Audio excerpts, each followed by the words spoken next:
Hi, my name's William. This is BootSpy. You know, I used to have a wife. I had a kid. Now I just have all these f***ing boots. If you're anything like me, you want to keep getting more boots, but you can't just keep getting more boots. Stop it.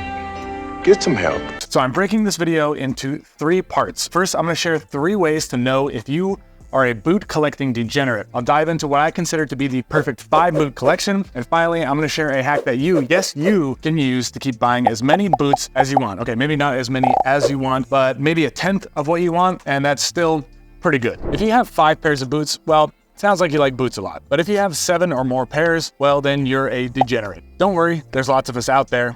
You're not alone. So the first telltale sign that you're a boot collecting degenerate is that you have 7 or more pairs of boots. Now, this in itself doesn't mean you're a lost cause, because some guys out there wear their work boots until they wear out, and then they hold on to them even though they don't wear them that often. So you might have 7 or more pairs and still be okay. But let me ask you another question. Can you name at least 2 leathers from a tannery? So for example, do you know at least 2 different leathers from Orween? Maybe 2 types of leather from CF Stead, Seidel? Actually, do you even know those tanneries? I'm sorry to say, but if you do, you're already in too deep. Or maybe you have a photographic memory, so you just remember tannery names and different tannages just from casually browsing different boot makers while you're shopping online. Really, what I'm saying is you've got a problem just because you remember stuff? That's not fair. There's only one surefire way to know for sure if you're a boot collecting degenerate or not. And that's if you've said the word patina more than 3 times in your entire life. In a recent study, it was found that the average person says patina 1.4 times per lifetime. In that same study, researchers found that boot collecting degenerates mention the word patina 27 times per day on average. So if you've answered yes to any of the 3 questions, I hate to break it to you, but you're a boot collecting degenerate.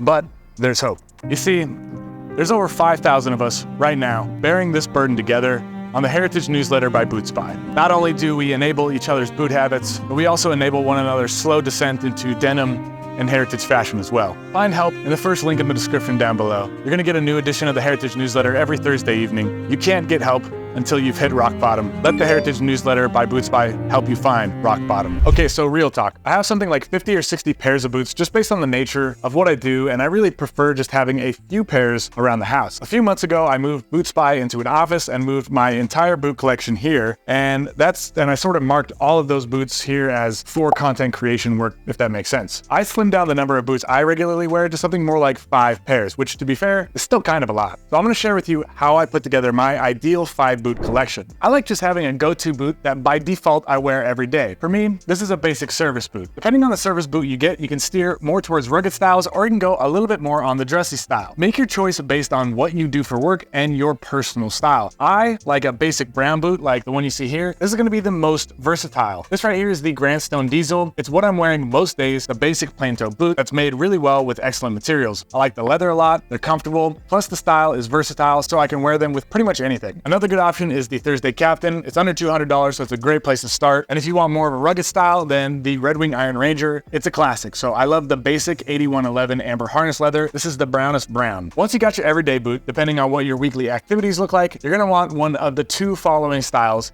Next, for me, a high quality dress boot is a must. Whether that's a nice Chelsea boot or a true dress boot, more like a Balmoral, doesn't really matter. It's up to your personal taste. But having a classier boot that you keep looking fresh is great for weddings, important meetings, or when you're taking your wife or girlfriend out to a nice restaurant. You don't want to bring your beat up everyday boots that are looking old. Now, pro tip on the dates, try and wait at least halfway through the main course before you start talking about the patina on your boots. For dress boots, you can pick up a classy RM Williams Comfort Craftsman like this, and I think this goes because it's got a variety of different uses. Some other good options are this Beckett Simonon Elliott Balmoral boot. I've done major damage on the dance floor with these bad boys. Some other good options are Meerman, or on the high end, you could also go Carmina. But it's not all about play. Sometimes a man's got to get into the crawl space of his home and live out his nightmares surrounded by spider webs and mysterious puddles. And for that, you're gonna want a go-to work boot. A good work boot should have the following. Thick leather, I'd say 4 to 5 ounce leather at a minimum. 5 to 6 ounce leather is even better. 2, it should have some sort of leather in the build that's either insole or midsole. That's for durability. And 3, should be comfortable for walking long hours and especially if you're crouching, so it should be flexible as well. The work boots that I found work best for me are the JKOT. Now they make more durable heavy duty boots like their Super Duty, but The OT is lighter, more flexible, while still being built well enough to last me for the rest of my life. So with those 3 boots right here, you've pretty much got every single situation covered. And I'll go as far to say that every man should own those 3 types of boots. But we gotta leave some room in there for our inner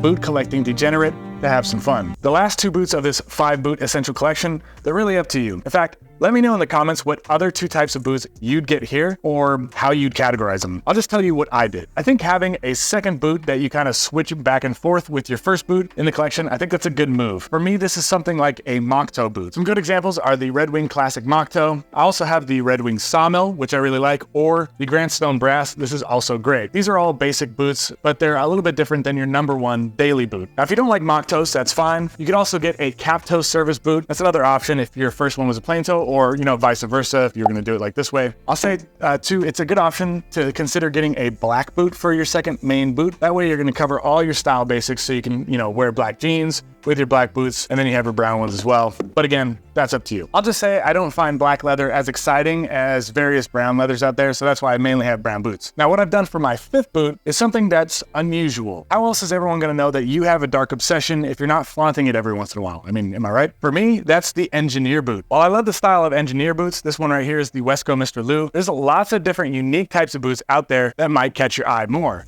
Now, other boots that fit into this category are, say, muggy boots, cowboy boots, we got jodhpurs, we got loggers, there's tankers, packers, whatever this is. Have some fun and pick something unusual that catches your eye. You're gonna end up wearing it more often than if you pick just another brown service boot or some other variation of your regular daily wear boot. But even if you got these 5 types, what if something new and exciting comes up that you just can't pass up? Well, here's something you can do to offload those boots that you've bought already and keep your collection still trimmed down so you can actually wear the boots that you own. You sell them.